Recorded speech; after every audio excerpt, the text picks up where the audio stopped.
Welcome to Mindful School Marketing, your go-to podcast for personal and professional growth. We're school marketers, business owners, and moms passionate about connecting other school professionals with tools and strategies for success.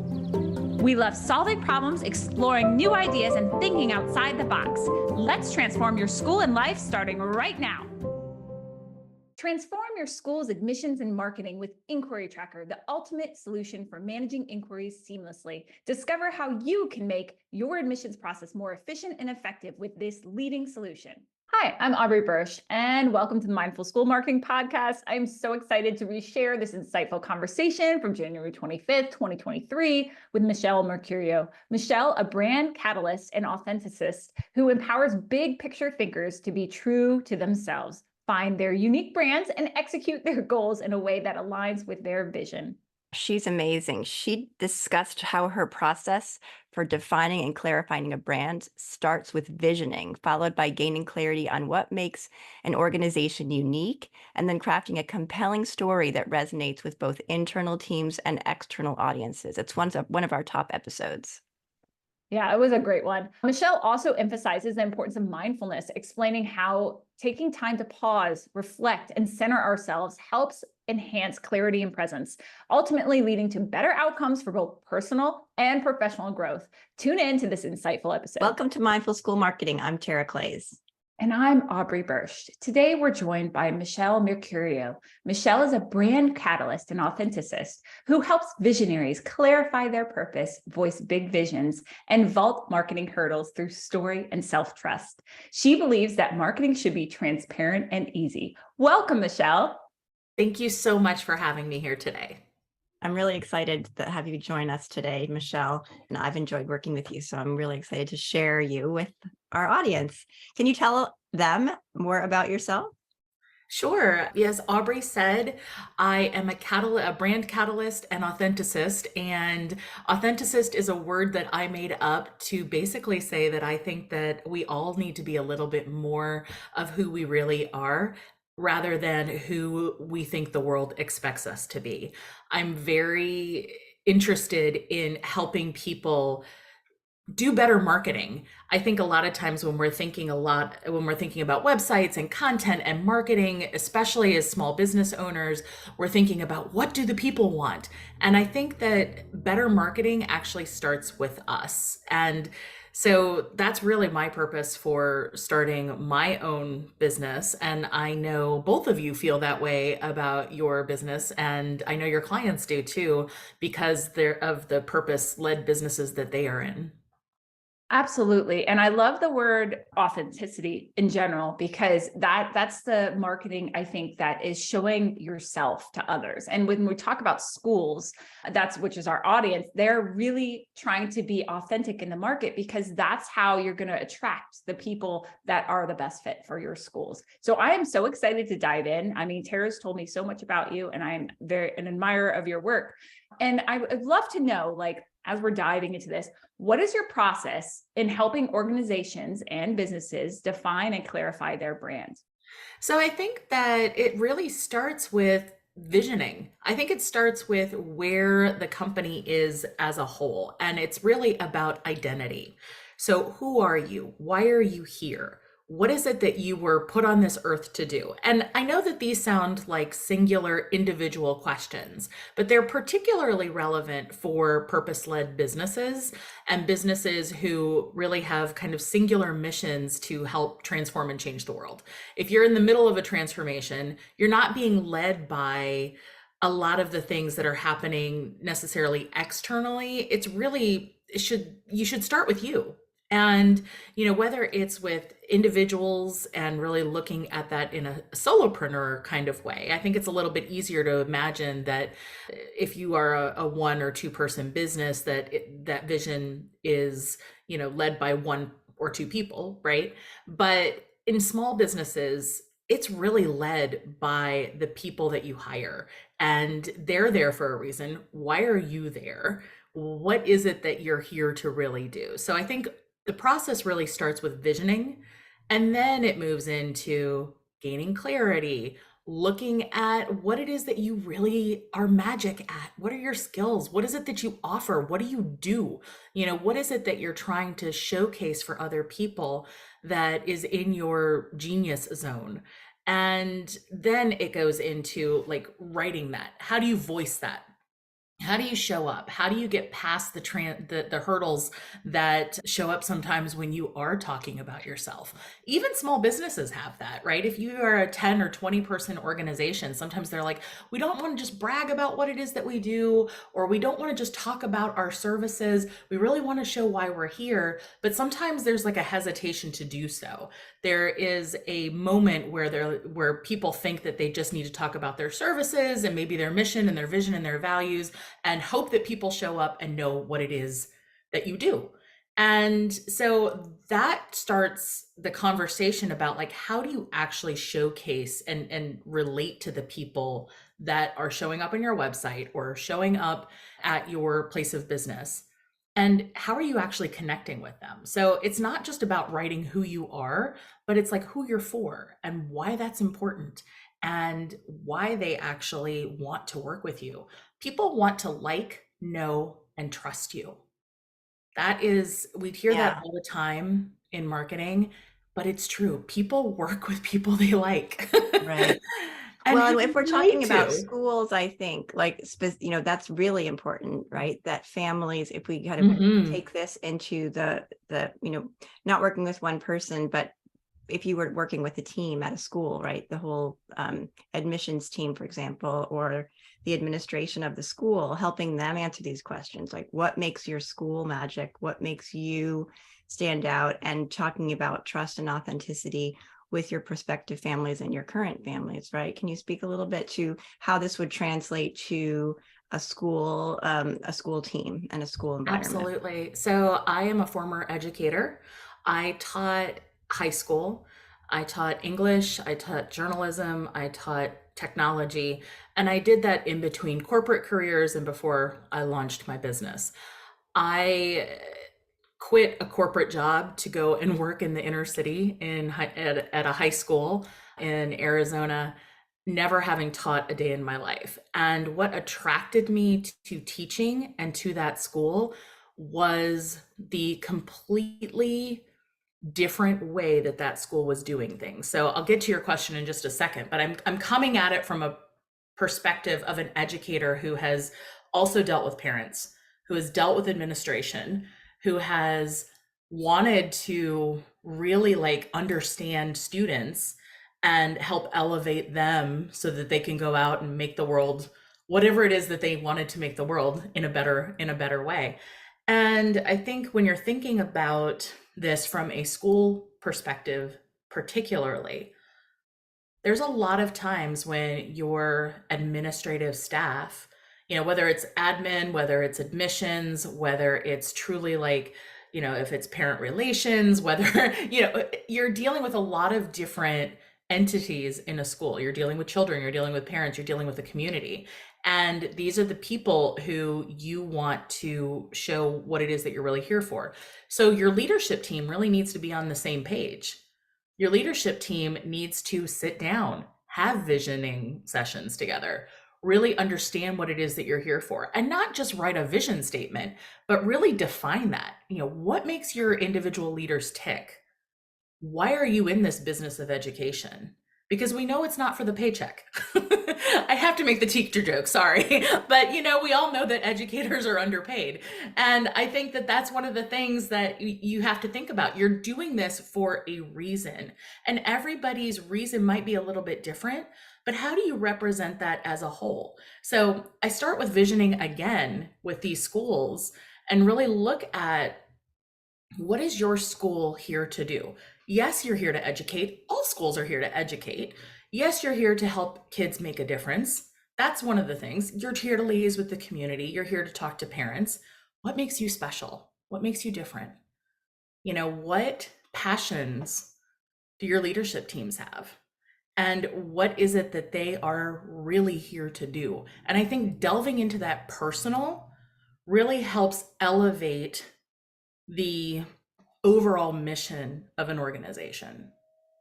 Yeah, that's terrific. I love that. Taking it down to that granular level of, digging deep into why they're there in the first place. Because that, I mean, as a parent, that makes you feel really comfortable sending your child to a school where you know that the people that they're spending their time with have a passion for your kids.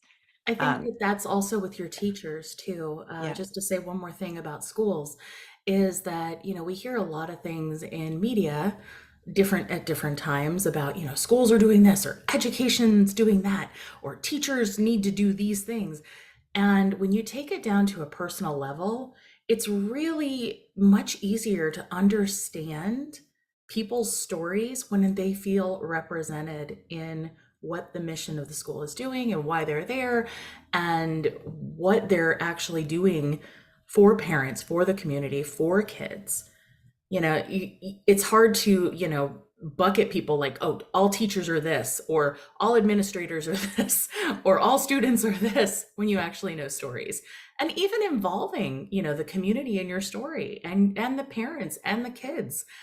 These are you're creating an ecosystem. yeah, It's not just about services and what you offer as a school. yeah. Let's talk about storytelling. So, I make websites for schools, and I find clients often struggle to create content and to create content that tells a story. I think storytelling is a buzzword right now in marketing, right? There's all these ideas about storytelling, and I'm not even sure that many people understand what that actually is. So maybe you can talk a little bit about storytelling as a concept, and also, writing copy for a website is very different from writing content for a brochure or a lesson plan, or a white paper or something like that. So if you could talk just a little bit about storytelling and how copy for the web, because I'm a web person, so I want to talk about websites, how what that is. I'm going to talk about storytelling first. Tara, you basically gave the introduction to my storytelling workshop when you said that. I always say storytelling's a buzzword. Most people don't know how to do it. I'm going to give you the quickest rundown of how to tell a great story. And it's a synopsis to that workshop that I offer on storytelling. So, using the acronym STORY. So, how to tell a great story. First, you set the scene. So S is for set the scene. T is for tension. What's the conflict? What are people wanting to know? What is it that they don't necessarily know that you can offer them? Okay. O is open it up. Really dig into that tension, really dig into what it is that they're trying to learn. And I'll give you an example of this when I'm done. R is the reveal or the aha. Most people read stories because they're engaged in the scene, they know the tension, they're really getting into it because you've opened them up. And then all of a sudden there's a reveal and it's like, "Oh, I thought it was this, but it's really this." And then get people to say yes at the end of the story, like, "Yes, I'm there with you. Yes, I agree with you." So this is a formula for storytelling. Now let me tell you about storytelling as a whole. I think when people think about storytelling, whether it's for business or even personally, they think that they don't have any stories. That's number one. Or that they have stories, but they're not sure how to relate them to their business. And this really leads into that second question you asked me. Storytelling for the web is different than storytelling for a brochure, and it's different for storytelling in social media. It's different than storytelling in a blog. It is and it isn't. So I'm going to flip that around a little bit and say to you that when you have a foundational story, when you have brought people into a scene, like say you're a school and you start that story and you're like, it's 8 a.m., the bell rang, the kids are running to the school or running to their classrooms. The teachers are scrambling to take that attendance. Maybe there's bell work and you're really getting people into that moment. They're invested, right? So that's maybe a longer format story. You might not put that as website content, but when you understand that really big story, then you can actually pull out pieces of that story and then optimize it, right? We all know that search engine optimization, SEO is a thing. And then, pick people's keywords. What do they Google? What do they talk about? So when I want to know what's happening, should I have, I have nieces and nephews. So I want to know about my nephew's school culture. So I'm not going to Google what is the culture at X school. I might, though, say, I might Google the actual school name, and I might talk about, like, the students or the location or those kinds of things. So then taking that bigger story, the story that people actually care about, and working in those words so that it is optimized for a search engine, that's different in a website. In a blog, it might be adding in some of those things too. In a brochure, it's really about connecting with your audience and taking them through that entire story.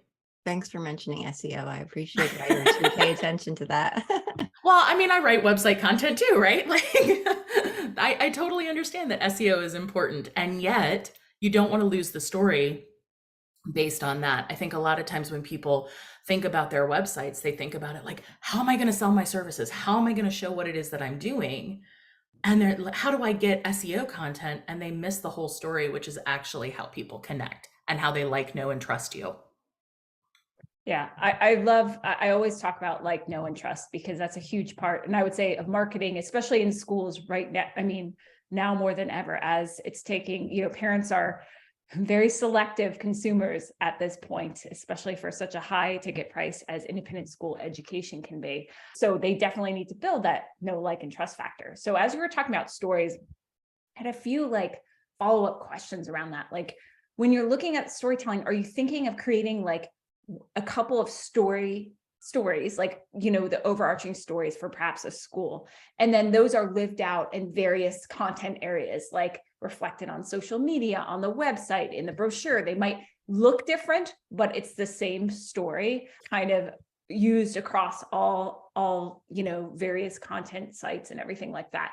Is that how, storytelling, like a school could start with a story? Like you could start with one story, and then is that what you would recommend for schools? And what else would you say about, I think, storytelling and social media, which I think is so intriguing? So you asked me about my process earlier. Usually the very first thing I do is I sit down for visioning. The first piece of content I write for somebody is a brand story. So the story then drives everything else. When you think about social media, most people want to, or I've experienced a lot of businesses want to just start putting things up without a story, without a strategy, just throwing things at the wall, see what sticks. Did I get likes? Did I get engagement? Did people convert? And it all comes from the story. Start with one story, and then you build the stories around that story.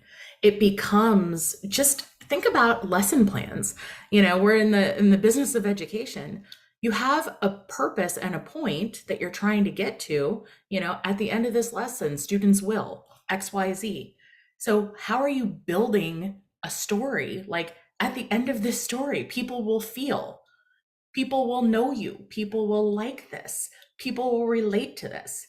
So one story then builds all of the other stories that you tell. And you asked about social media. So when I work with a client, it's story first, website content second. So how do you build out all of those pieces of content?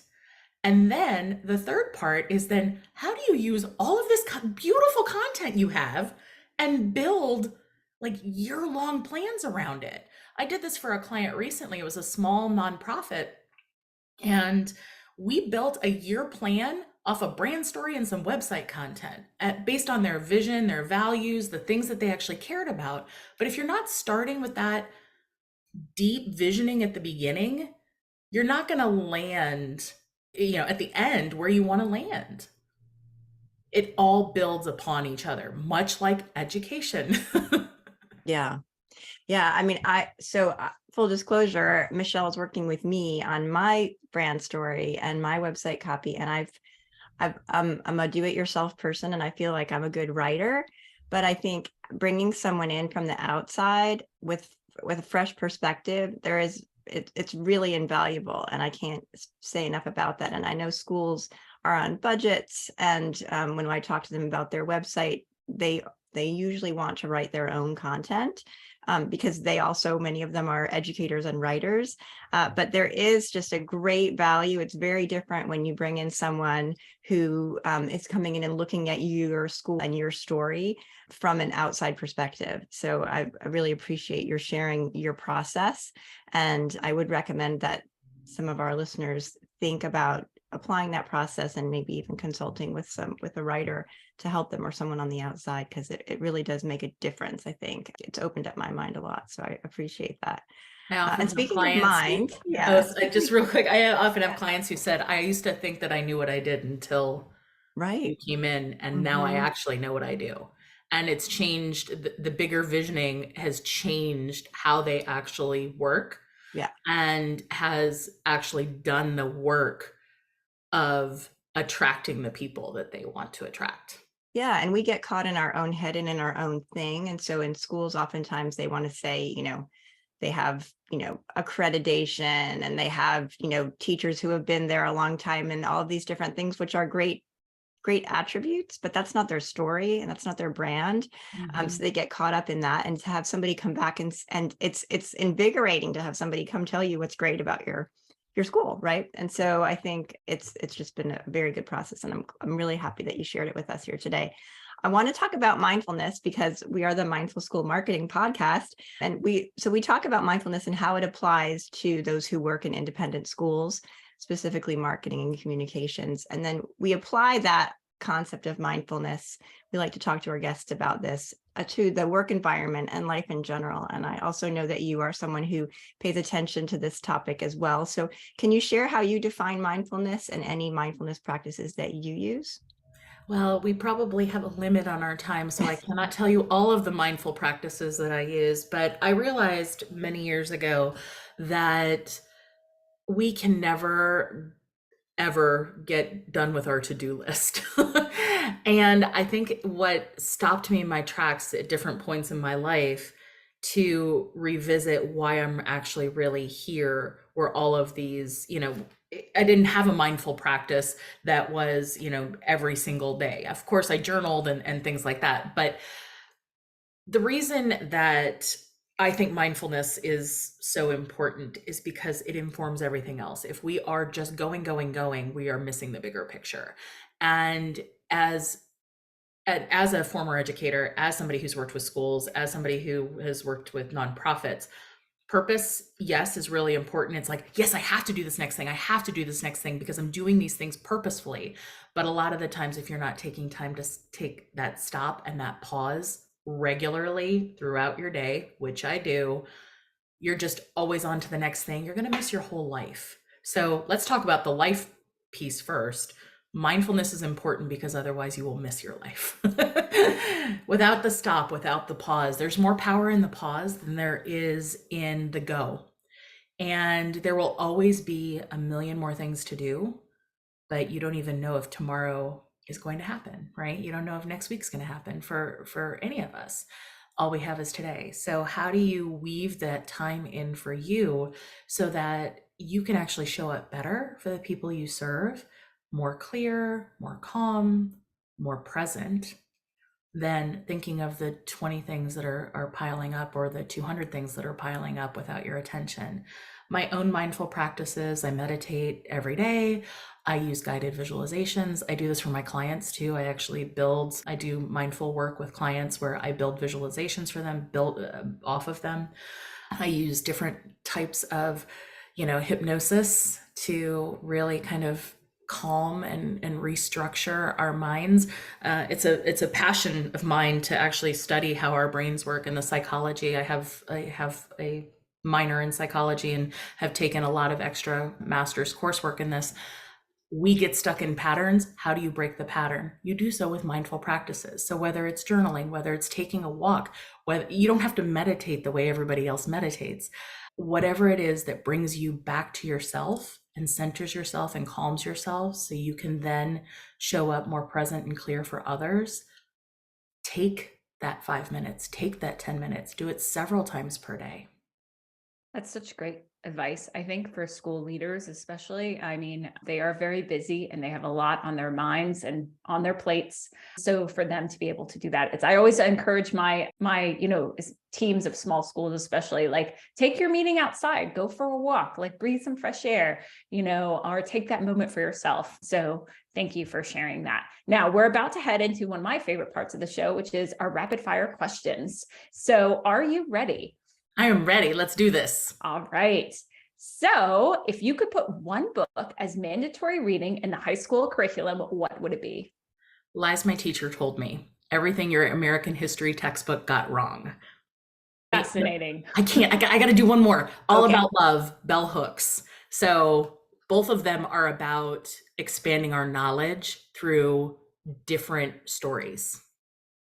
Wonderful. Thanks. I'm going to look those up. We do have, put a plug in here for our Goodreads list. We have an amazing Goodreads list from all the books that are mentioned on our show. And I encourage everyone to check them out. I have read some fabulous books from that list. I refer to it all the time. So I'll add these to it. What's one app that you could not live without? I cannot live without my Skyview app. I am a space aficionado. I love everything space, NASA, ISS, planetary stuff. I love to identify the night sky. That's amazing. Is that where you can track like the space station and stuff like that? You can track all kinds of stuff using Skyview. I'll have to download that app. My kids are so You can see the into that. constellations, how the world moves, you can track satellites. It's awesome. All right. You've sold me. This is an app I must have. Thank you. What are you reading right now? So I actually just finished, I want to talk about when I finished 4,000 Weeks, Time Management for Mortals, and that is by Oliver Burkeman. And it just really reminds you that you can't manage time, that you need to just be present in your life. And it was a beautiful book. So it's kind of a little bit about time management and a lot about mindfulness. I just read that too. It was a good one. Yes. Oh, I don't know about that one either. You guys are blowing my mind today. Awesome. I underlined half the book. Oh my gosh. Okay. I can't wait to look these up. I just And finished, I listened- I'll almost finish with a book, so I can add that to my next list. Perfect. I listened to the Audible version. It was pretty good too. I can do that. Awesome. Okay, cool. I'm very excited now. All right. What's one great piece of advice you'd like to leave us with? Not that you haven't already left us with a lot, but let's wrap it up with one final. Lean. Yeah, absolutely. I just want to reiterate, lean into who you are and who you are as a group, as an organization, why you're here, and embrace it. If it seems a little odd or weird or that other schools aren't doing it, that is your differentiator. Lean into who you are. Such powerful words of advice. Thank you. We're so glad that you joined us here today, Michelle. Where can our audience find you online to learn more about you and what you do? You can find me at michellemercurio.com or on LinkedIn at Michelle Mercurio or on Instagram at Mishmerc, MICHMERC. Thank you so much for joining us, Michelle. It's been really great. This episode is brought to you by Enquiry Tracker. We believe that every inquiry is an opportunity, and with Enquiry Tracker, you can unlock the full potential of your school's enrollment journey. Say goodbye to missed opportunities and hello to a streamlined admissions process that prioritizes efficiency and effectiveness. Discover the leading solution for school admissions and marketing. Visit inquirytracker.net to book a personalized demo today. That's inquiry with an E, tracker.net. Thanks for joining us on the Mindful School Marketing Podcast. We'd love it if you pop into iTunes and leave a review, 5-star preferred. Let us know how you like the show. It helps us improve what we're doing and helps others find us too.